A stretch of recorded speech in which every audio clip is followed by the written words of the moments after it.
A defesa do Anderson Torres está comemorando a notícia que veio lá do Ministério Público Federal. Os bolsonaristas estão fazendo uma verdadeira festa nas redes sociais.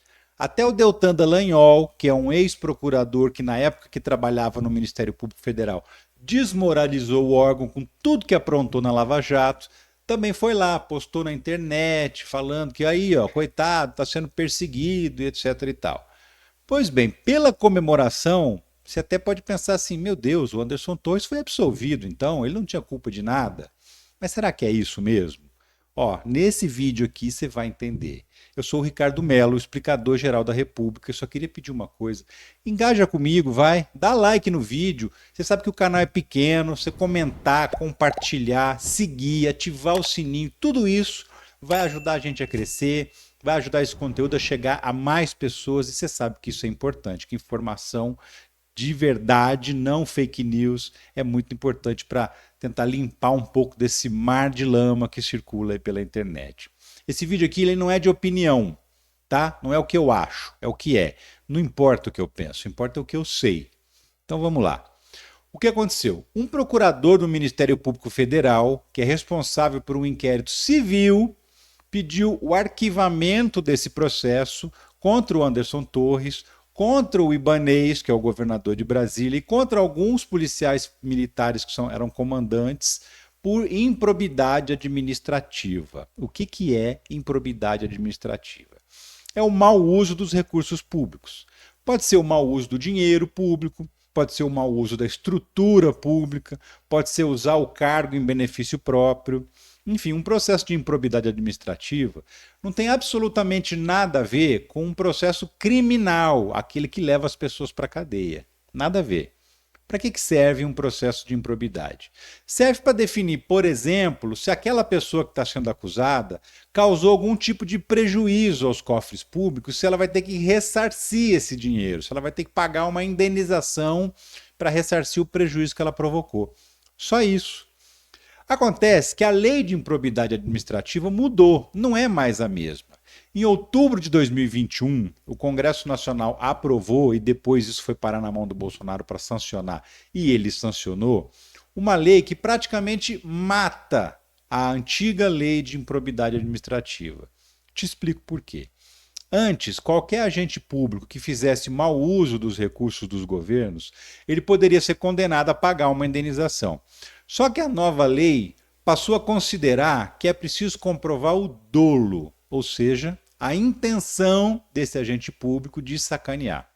Isso aconteceu por quê? Porque muitos políticos que eram condenados, eles alegavam que, olha, realmente foi um erro, mas foi um erro administrativo, foi sem querer. Sabe, quando o cara diz assim, não, fui incompetente mesmo, mas não foi maldade? Então, aí o Congresso resolveu mudar a lei para que essas pessoas que supostamente não tinham feito na maldade, mas sim tinham sido incompetentes, não fossem condenados a pagar nenhum tipo de indenização. O que o procurador fez, então, nesse caso do Anderson Torres? Ele alegou assim, olha, já que o Anderson Torres alega que não fez nada de caso pensado, não tem um batom na cueca. O que é um batom na cueca nesse caso? Um áudio, uma mensagem dele dizendo, vamos sacanear, vamos organizar o 8 de janeiro. Como não tem isso, ele fica negando o tempo todo que tenha participado, e como a lei mudou, então eu não posso pedir a condenação dele. Se eu não posso pedir a condenação dele, então eu vou pedir o arquivamento do processo. Fazer o quê? Mas no que isso muda a vida do Anderson Torres nos problemas que ele tem com a justiça? Por enquanto, eu digo por enquanto, daqui a pouco eu vou explicar por quê. Por enquanto, ele não vai precisar pagar uma indenização pelo que aconteceu no 8 de janeiro. Mas o processo criminal, que pode levar ele para a cana dura, esse continua correndo normalmente. Nesse momento que eu estou falando com você aqui, o Anderson Torres continua usando uma tornozeleira na canela.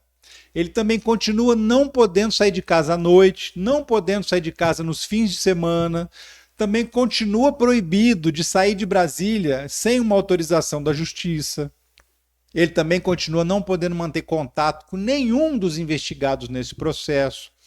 E você se lembra, ele ficou 4 meses preso, de janeiro a maio do ano passado, por conta do 8 de janeiro. Você também deve se lembrar que na casa dele a polícia encontrou um documento que era uma minuta para dar um golpe de Estado, uma minuta que estabelecia um golpe no Tribunal Superior Eleitoral e criava lá uma junta militar para anular o resultado das eleições e fazer uma outra eleição que eles tinham certeza que ganhariam no esquema deles. Ou seja, a responsabilidade criminal dele não mudou em absolutamente nada. Por quê? Porque ele era secretário de Segurança Pública de Brasília, a PM de Brasília, que é a responsável pela segurança da Praça dos Três Poderes, era subordinada dele. A gente viu que a PM não fez absolutamente nada para coibir o quebra-quebra, muito pelo contrário, tinha vários policiais tirando foto, fazendo selfie e assistindo passivamente todo aquele quebra-quebra nos palácios. A gente ouviu os áudios dos comandantes dizendo que não iam fazer nada, que inclusive não iam deixar a Força Nacional de Segurança fazer nada. Então, criminalmente, o Anderson Torres continua tão ferrado quanto ele estava antes. Então, ele pode até não ter que pagar uma indenização agora, mas escapar da cadeia, aí são outros 500. E você lembra que eu disse que, por enquanto, ele não vai ter que pagar a multa? Por que eu disse isso? Porque se ele for condenado criminalmente, o processo civil pode ser reaberto, com base na condenação criminal. E se for reaberto, com novas evidências, que são justamente as evidências apresentadas no processo criminal, ele pode sim ser condenado por improbidade administrativa. Se a condenação criminal determinar que ele teve a intenção de organizar aquele ato, aí ele pode ser condenado por improbidade. Ou seja, mesmo que essa decisão em um processo civil tenha acontecido agora, isso não significa que o caso está encerrado. Vai depender muito do resultado do processo criminal e esse sim tem tudo para terminar em condenação.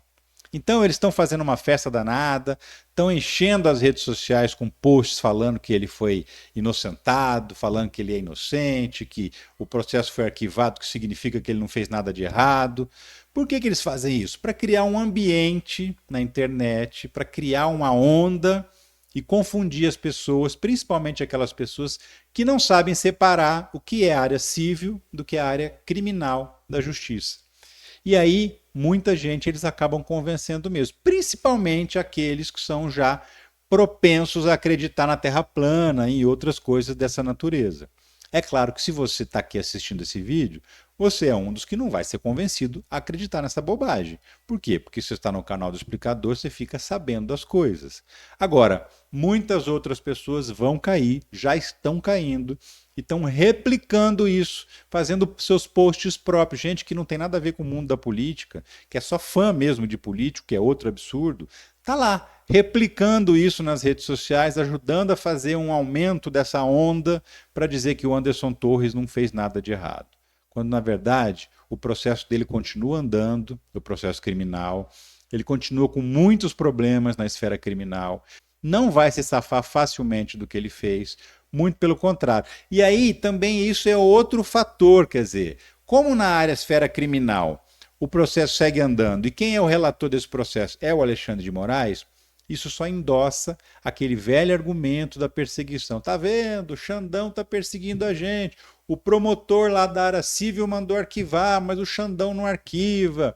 É perseguição contra a direita, enfim. Tudo faz parte de uma estratégia de comunicação, de marketing, para dizer que eles são perseguidos, para não assumir as consequências daquilo que eles fizeram no 8 de janeiro.